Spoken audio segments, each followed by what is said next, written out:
Richard Wayne Penniman, better known as Little Richard, was an American singer, songwriter, and musician. He was an influential figure in popular music and culture for 7 decades. Nicknamed the Innovator, the Originator, and the Architect. Tutti Frutti, 1955, one of Penniman's signature songs, became an instant hit, crossing over to the pop charts in both the United States and the United Kingdom. His next hit single, Long Tall Sally, 1956, hit #1 on the Billboard Rhythm and Blues Bestsellers chart, followed by a rapid succession of 15 more hit singles in less than 3 years. Richard Wayne Penniman was born in Macon, Georgia, on May 12, 1932, the third of 12 children of Leva Mae and Charles Bud Penniman. His father was a church deacon and a brick mason, who sold bootlegged moonshine on the side and owned a nightclub called the Tippin' Inn. His mother was a member of Macon's New Hope Baptist Church. Initially, his first name was supposed to have been Ricardo, but an error resulted in Richard instead. The Penniman children were raised in a neighborhood of Macon called Pleasant Hill. In childhood, he was nicknamed Lil Richard by his family because of his small and skinny frame.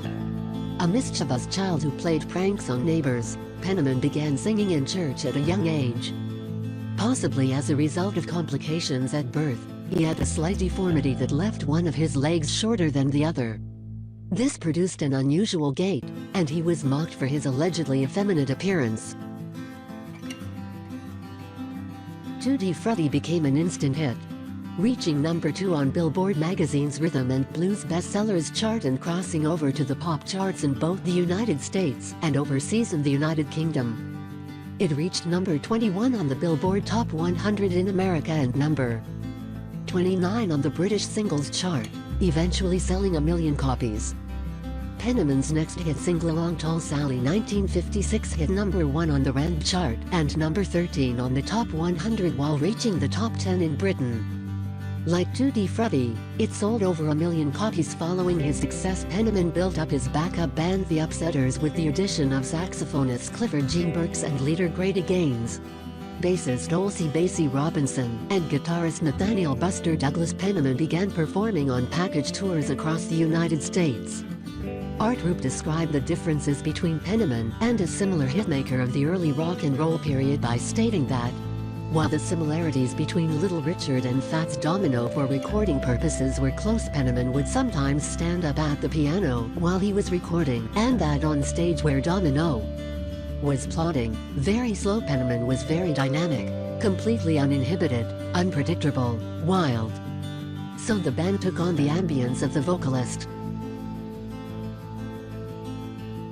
Penniman met his only wife Ernestine Harvin at an evangelical rally in October 1957.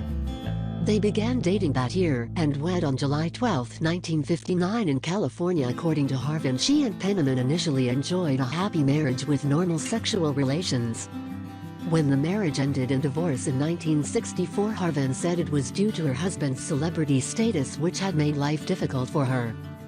Penniman said the marriage fell apart due to his being a neglectful husband and his sexuality. Both Robinson and Harvin denied Penniman's statements about being gay.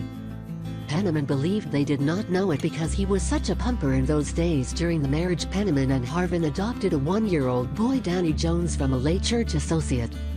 Penniman and his son remained close, with Jones often acting as one of his bodyguards. Ernestine later married McDonald Campbell in Santa Barbara, California on March 23, 1975. In 2007, Penniman began having problems walking due to sciatica in his left leg, requiring him to use crutches. In November 2009, he entered a hospital to have replacement surgery on his left hip. Despite returning to performance the following year, Penniman's problems with his hip continued. He was brought on stage by wheelchair and was able to play only when seated. On September 30, 2013, he revealed to Cielo Green at a Recording Academy fundraiser that he had suffered a heart attack at his home the week prior and stated he used aspirin and had his son turn the air conditioner on, which his doctor confirmed had saved his life. Penniman stated, "Jesus had something for me. He brought me through. On 28-04-2016, Penniman's friend Bootsy Collins stated on his Facebook page that he is not in the best of health, so I ask all the Funketeers to lift him up. Reports subsequently began being published on the internet stating that Penniman was in grave health and that his family were gathering at his bedside. On March 5, 2016, Rolling Stone reported that Penniman and his lawyer provided a health information update in which Richard stated, "Not only is my family not gathering around me because I'm ill, but I'm still singing. I don't perform like I used to, but I have my singing voice. I walk around. I had hip surgery a while ago, but I'm healthy." His lawyer also reported he's 83. I don't know how many 83-year-olds still get up and rock it out every week, but in light of the rumors, I wanted to tell you that he's vivacious and conversant about a ton of different things, and he's still very active in a daily routine. Even though Penniman continued to sing in his 80s, he kept away from the stage. On September 5, 2020, Penniman died at the age of 87 in Tennessee. The cause of death was revealed to be related to bone cancer. At the time of his death, he was living with his brother in Nashville, Tennessee. His brother and son were with him when he passed away.